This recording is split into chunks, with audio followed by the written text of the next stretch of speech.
Tapahtumapodi on tapahtumien ja tilaisuuksien järjestämiseen keskittynyt podcast-sarja. Mun nimi on Sini Toivonen, mä olen yrittäjä, kaupallinen tuottaja sekä tämän Tapahtumapodin toinen host. Moikka, mä oon Tuuli-Elina ja se Tapahtumapodin toinen host on ammattijuontaja ja tapahtuma-alan kehittäjä. Tapahtumapodin teknisestä tuotannosta vastaa mainostoimisto Luola. Hei, tervetuloa kuuntelemaan Tapahtumapodin 3. jaksoa. Tänään me puhutaan videoista ja miten videoita voi hyödyntää tapahtumamarkkinoinnissa ja tapahtumissa ylipäätään. Studiossa jälleen kerran Sini ihanissa glitterihousuissa ja Tuuli-Elina. Woop, woop. Tämä oli ihana. Sulla tuli heti luontainen semmoinen woop woop reaktio tähän alkuspeikkiin. Se on tämän ikäiselle niin kuin sopiva lähtökohta tähänkin jaksoon. Mutta hei, ihan huikeeta, 3. jakso. Nyt ollaan edelleen alkumetreillä, mutta tuntuu, että me ollaan tehty tätä ikuisuus. Oliko tämä niinku hyvä? Hyvä vai huono asia? Pelkästään positiivista. Mutta siis itse asiaan ja tästä jaksosta, niin siis mä oon todella innoissani. Videothan on ihan hirveän trendaava asia tällä hetkellä tapahtumamarkkinoinnissa ja ylipäätään tapahtumamarkkinointi on lähellä mun sydäntä. On tullut joskus koulun penkilläkin kulutettua peppua ihan markkinoinnin johtamisen parissa, joten tämä on hyvä, erittäin hyvä jaksoaihe ja tärkeä. Pakko kysyä, että vaikka me näytetään tosi nuorilta, että voisi ajatella, että meidän koulusta on ihan vaan siis pari vuotta, mutta silloin kun sä oot opiskellut markkinointia, niin puhuttiinko silloin videoista?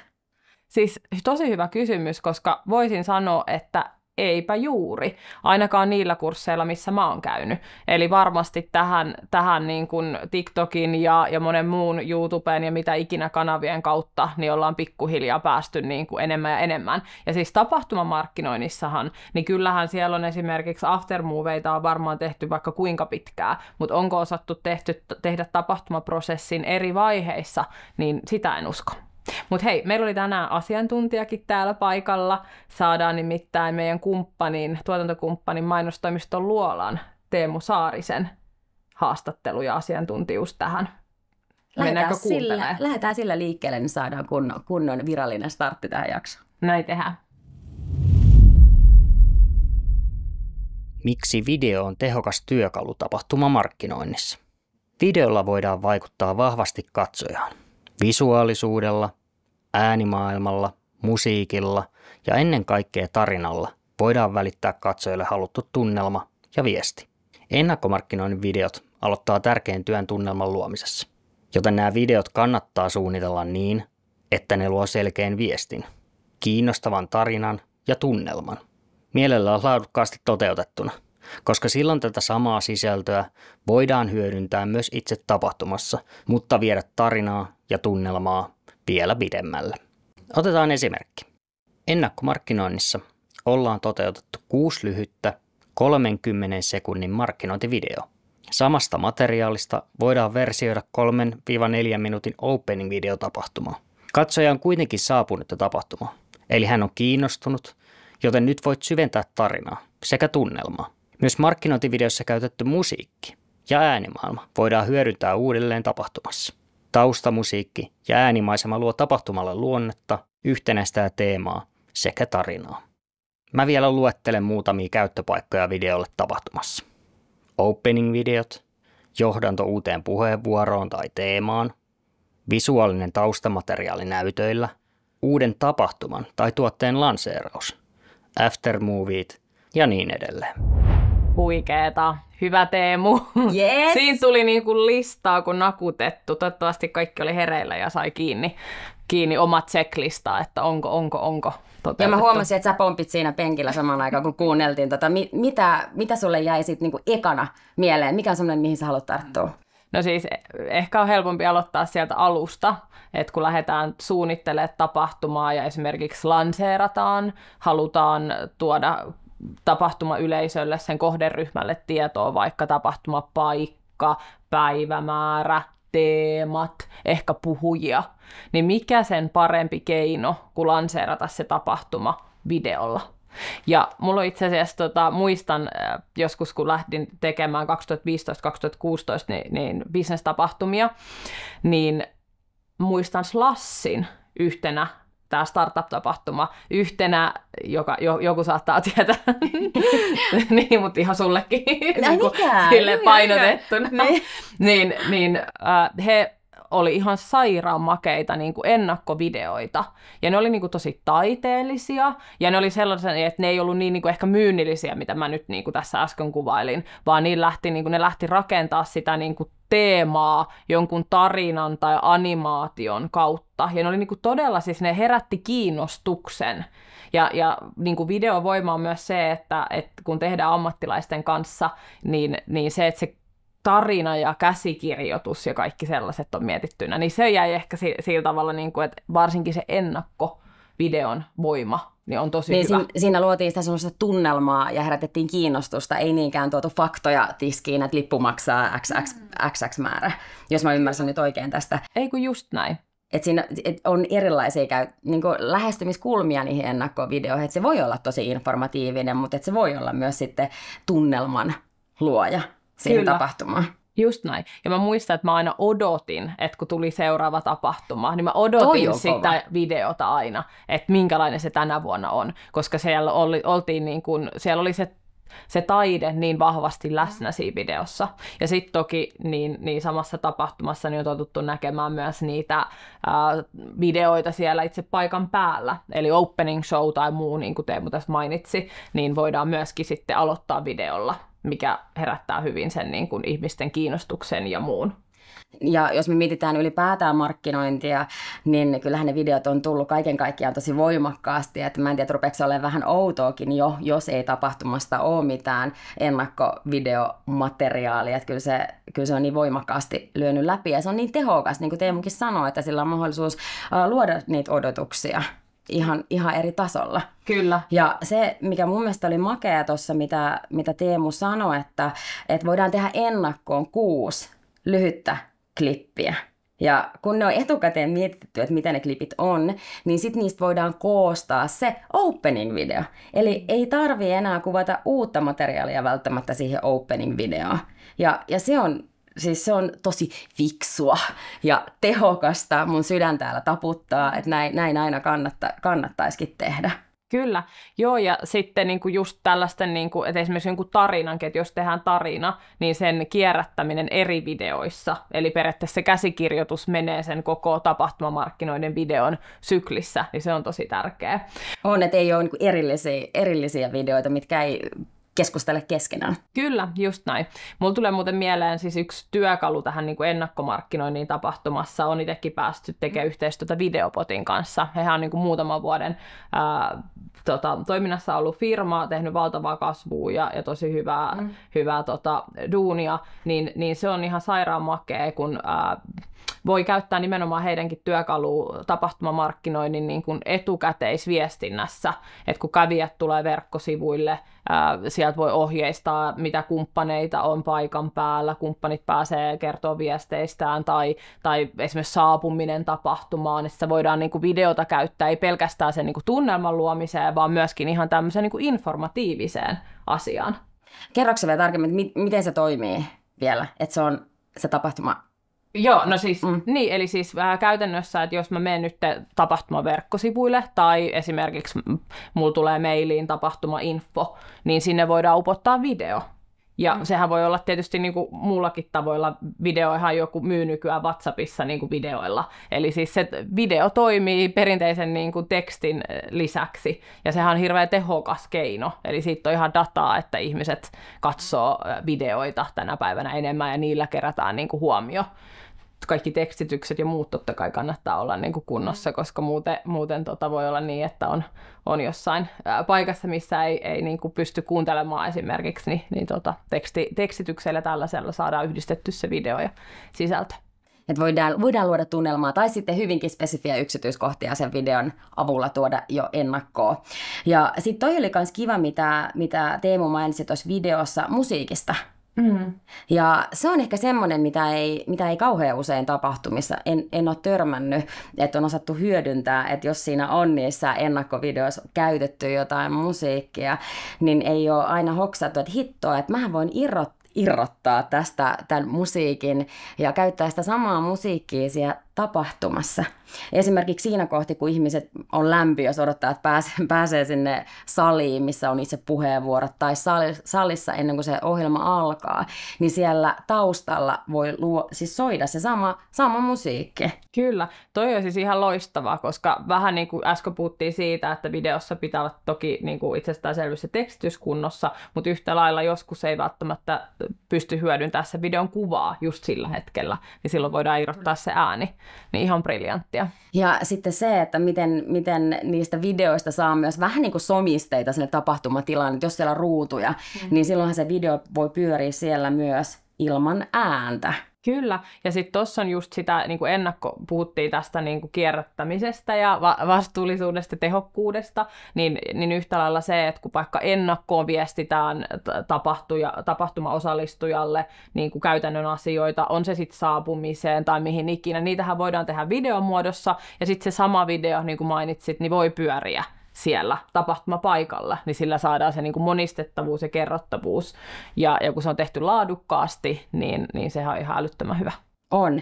Ja sitten tuossa oli myös tuossa Teemun klipissä siitä, että videoiden avulla voidaan vaikka seminaariohjelmassa siirtyä seuraavaan aiheeseen. Että seuraavan aiheen alustus voi tullakin videon.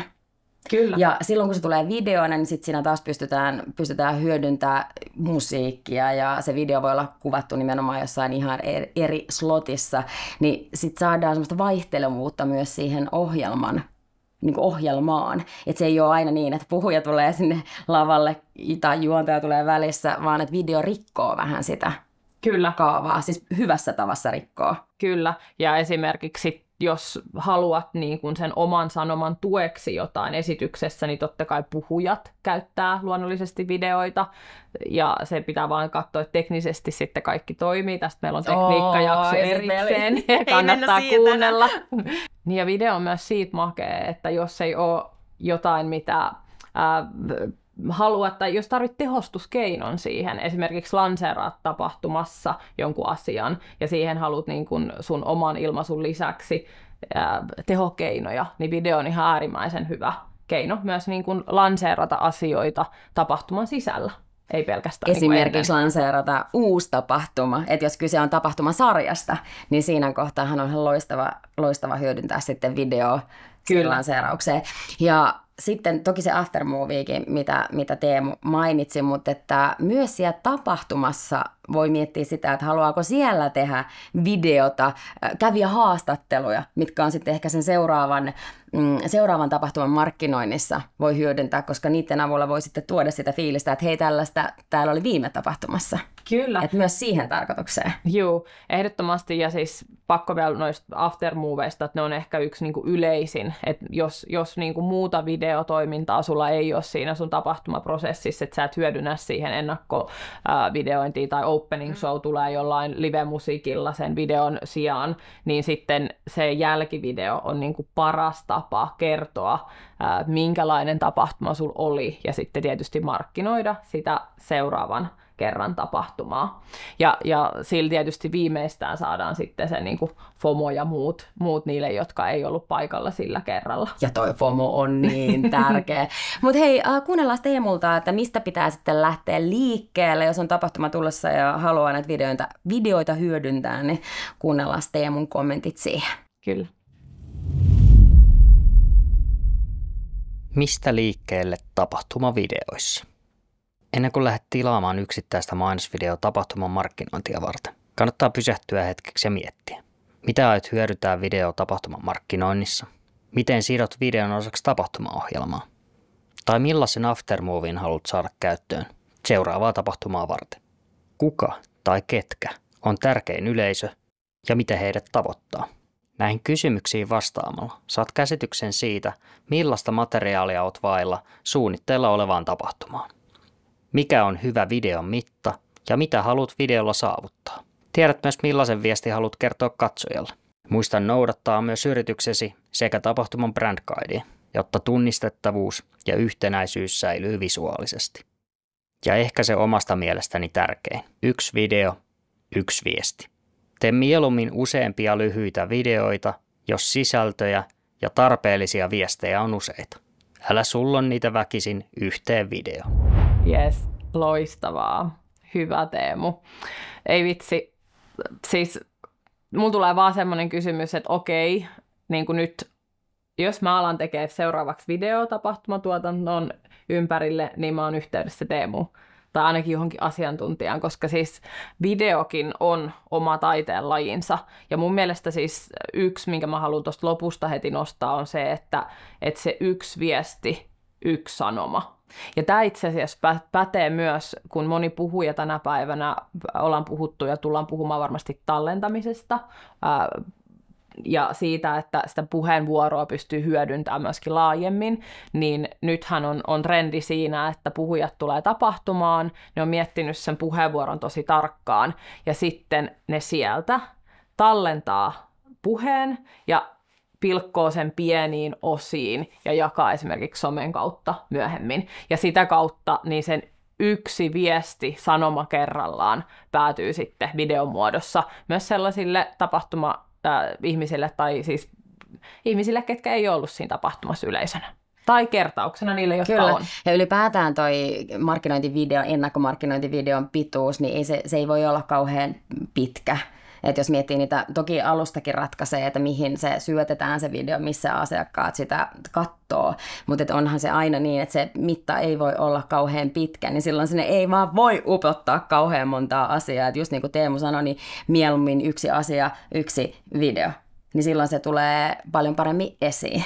Kyllä. Ja sit mun mielestä, no nyt kun sä oot markkinointia oikein, sä oot oikein opiskellut ja toki tehnytkin, niin oot ammattilainen, niin sama juttuhan näissä kaikessa markkinoinnissakin on ylipäätään. Niin se hyvä suunnittelu, että ei tehdä vaan niin videoita ilman sitä kokonaissuunnitelmaa. Ja jos on joku videotuotantokumppani siinä tapahtuman markkinoinnissa mukana, niin mahdollisimman aikaisessa vaiheessa ottaa yhteyttä siihen tahoon ja lähtee yhdessä suunnittelemaan, että hei, että tässä on tämmöistä kohderyhmää halutaan tavoittaa, niin mikä olisi paras tarina, parhaat kanavat, missä nämä saadaan kiinni. Ja heti katsottaisiin niin se linjaus niiden videoiden kanssa, jotta niitä voi hyödyntää siellä tapahtumassa sitten opening-videona ja voi käyttää musaa tunnelman luojana. Ja että se kuvattu materiaali on mahdollisimman monikäyttöistä, koska se on ärsyttävää ja inhottavaa, kun itsehän on semmoinen, että aina kun mä saan idean, niin heti toteutukseen, enkä välttämättä mieti pidemmälle. Niin sit sulla on hirveä kasa materiaalia, mitä sä et voi käyttää muuta kuin sen yhden kerran. Niin heti alusta asti, kun miettii sen sillä fiksusti niin kuin vähän pidemmälle, niin silloin se on monikäyttöistä se materiaali. Kyllä. Ja sitten tossakin tulee taas niin kuin se, että mikä on huomannut kentällä, kun tekee tapahtumia, että sä otat sen videotuotantokumppaninkin jo heti mukaan sitä markkinointia tehdessä. Et jos vaikka ajatellaan, että aikaisemmin mainostoimisto Luola olisi vaikka toiminut tapahtuma-ilmeen suunnittelussa ja tehnyt niin kuin, markkinointistrategiaa sillä tapahtumalla, niin nytten oikeasti ne videot nostetaan sinne ihan niin kuin markkinoinnin suunnitteluun niin kuin yhtä tärkeäksi prioriteetiksi. Että se ei ole enää se, että hei, että ai niin vitsi, pitäisikö niin kuin soittaa, että tuleeko joku valokuvaamaan ja videokuvaamaan tämä tapahtuma, vaan se nostetaan sinne ihan samalle niin kuin tapahtumamarkkinoinnin niin kuin viivalle niin kuin se kaikki muukin, koska se on niin iso osa tapahtumia tänä päivänä, ja se niin kuin etu on huomioitu. Onko sä muuten törmännyt vielä tapahtumia, jossa ei käytettäisi videota?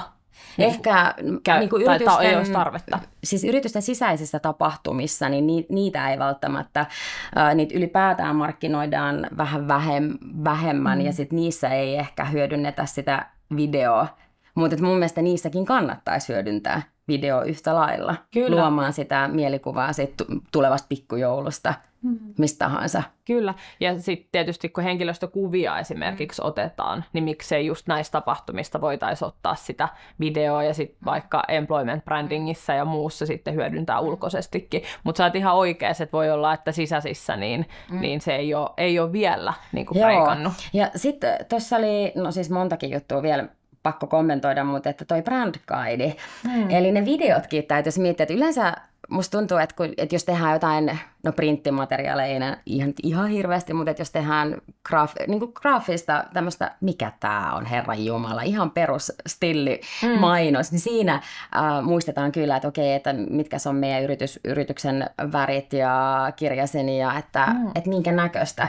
Niin siinä kohtaa se on jotenkin luontaista. Mutta sitten kun me lähdetään tekemään videota, niin se saattaa unohtua. Mutta yhtä lailla siinä videossakin pitää huomioida se, että hei, miltä meidän yritys ylipäätään näyttää. Kyllä. Että ihan kun katsotaan. Ja myös se, että mikä se meidän yrityksen tai tapahtuman tone of voice on ja miten sitä voi ilmentää siinä videossa. Että halutaanko me tehdä ihan helvetin hauskoja niistä videoista vai halutaanko me pysyä asiallisemmalla linjalla, että kaikki olisi linjassa. Ja tämä vaatii vähän semmoista ennakkosuunnittelua. Kyllä, ja just sitä markkinoinnin strategiaa, että ymmärretään, että mikä se kohderyhmä on, ketä halutaan tavoittaa. Videoista tuli muuten mieleen, että verottajahan, että jos puhuttiin vähän näistä sisäisistä, niin hehän niin kuin tosi paljon omilla somekanavillaan alkoi käyttää sitä videota.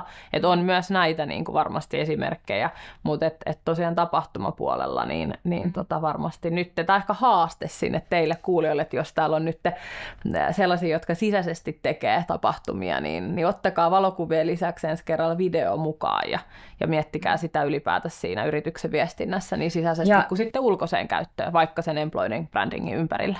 Ja sitäkin kannattaa miettiä, että kuka siellä videolla esiintyy. Että jos on järjestämässä tämmöistä seminaarityyppistä, missä on puhujia tulossa pitämään puheenvuoroja, workshopia, mitä tahansa, niin voi myös kysyä heiltä, että hei, saataisiko me teiltä tämmöinen ennakkomarkkinointiklippi, että mä oon hei tulossa tapahtumaan, puhun aiheesta X, nähdään siellä. Et ei niiden tarvitse olla pitkiä ja semmoisia oikein syväluotaavia analyysivideoita, vaan ihan semmoinen kevyt tervehdys niiltä puhujilta, niin nekin on usein tosi toimivia. Kyllä, joo. Ja niin kuin sanottu, niin oikeasti videot kiinnostaa tällä hetkellä. Niitä katsotaan ja ihmiset haluaa kuluttaa. Ja yhtä lailla siinä videolla voi olla sitten yritysten omaa henkilökuntaa. Ne voi olla esiintyä siinä videolla. Tai sitten voi ottaa ihan ammattinäyttelijä. Toi on muuten hyvä pointti. Ja varsinkin niin kuin tapahtumapuolella niin kannattaakin hyödyntää siis näyttelijöitä myöskin ja ottaa sieltä sen käsikirjoituksen ja suunnittelun lisäksi niin myös sitten ihan siihen toteutusvaiheeseen niin kyllä. eri tekijöitä. Ja sitten jos tehdään, että sehän olisi ihanaa, kun jokaiseen tapahtumaan olisi markkinointibudjetti semmoinen, että voi ottaa aina tuotantokumppanin siihen näihin videoihin, mutta sitten on paljon myös tämmöisiä tapahtumia, jotka tehdään pienellä budjetilla, mutta se ei tarkoita sitä, etteikö videoita voisi silti tehdä. Et kyllä nykypäivänä kaikilla on ihan hyvät puhelimet myös, että jos haluaa niinku itse kuvata sitä videoa, niin onhan sekin ihan mahdollista. Ja ladata ilmaisia editointiohjelmia, joilla sitten edata. Et toki riippuu vähän tapahtumasta, just että mihin sellainen video, mutta jos me mietin somessa pyöriviä videoita ylipäätään, niin onhan siellä tosi paljon semmoisia, että ihmiset kuvaa itse. Kyllä, ja sekin toimii just vaikka joku Instagramin stories tai mitä kanavia sitten sillä tapahtumalla onkin tai yrityksellä, niin sehän pystyy sinne niin kuin hyvinkin tämmöistä niin kuin, tätä samaa, mitä puhuttiin videopotissa, että saa saapumisohjetta ja muuta, hei täällä näyttää tältä, niin semmoista tapahtumaviestintää niin pystyy just tekemään esimerkiksi tällaisten niin kuin videoiden, on ne sitten lyhytvideoita tai tällaisia niin kuin itse puhelimella kuvattuja storiesseita tai muita. Niin. Toki se kannattaa sitten huomioida siinä suunnitteluvaiheessa, että jos tietää, että itse kuvaa tai henkilöstöstä itse kuvataan, niin ehkä sitten kannattaa jättää semmoinen Hollywood-tyyppinen elokuvakässäri toteuttamatta siinä vaiheessa, että se ei välttämättä sitten onnistu puhelimen avulla. Kyllä, joo, ja sitten kyllähän just nimenomaan, että mikä se sun kohderyhmä ja tavoite sillä videolla on. Että täytyy sanoa, että mä oon ollut itse vaikuttanut yhdessäkin tuotannossa, missä ammattilaiset tuli tekemään tapahtumavideon, ne editoi sen ennen tapahtuman loppua, kyse oli siis yksipäiväisestä tapahtumasta, ja sitten se after-video näytettiin vielä samana päivänä siellä kaikille, eli tässä on tämä meidän päivän kulku ja näin, niin mun mielestä tuskin niin kuin ihan ilman niin kuin isompaa tiimiä, niin se olisi onnistunut, että saadaan se afterikin samana päivänä vielä lavalle. Ja toi on vielä semmoinen niin kuin yllättävä elementti. Kyllä. Tapahtumissa, mikä tuottaa sanoa, että hei vau, mitä? Mä oon tuolla screenillä, että vähän siistiä. Että noikin on tosi kivoja, että mitä voi yllättää. Kyllä. Mutta mitäs Tuuli Elina, niin tapahtumamarkkinoinnista ylipäätään, niin pitäisikö meidän antaa nyt viimeiset kannustuslauseet videoiden käyttöön ja kiittää tässä vaiheessa jo isosti Teemua ja mainostoimisto Luolaa siitä, että on lähtenyt rohkeasti niin tuomaan esille tämän videon ilosanomaa, kuin myöskin sitten mahdollistamaan meille tätä podia ja mun My Day-videota, jota mä teen muun muassa tästä päivästä. Apua, mä oon kestättäsini My Day-videota. Hei, testatkaa videoiden voimaa, mutta ennen kuin lähdette tekemään videoita, niin ehkä kannattaa hetkiseksi istua ja suunnitella se koko kokonaisuus, niin sitten sitä materiaalia pystyy hyödyntämään tosi monikäyttöisesti tapahtumissa. Kyllä.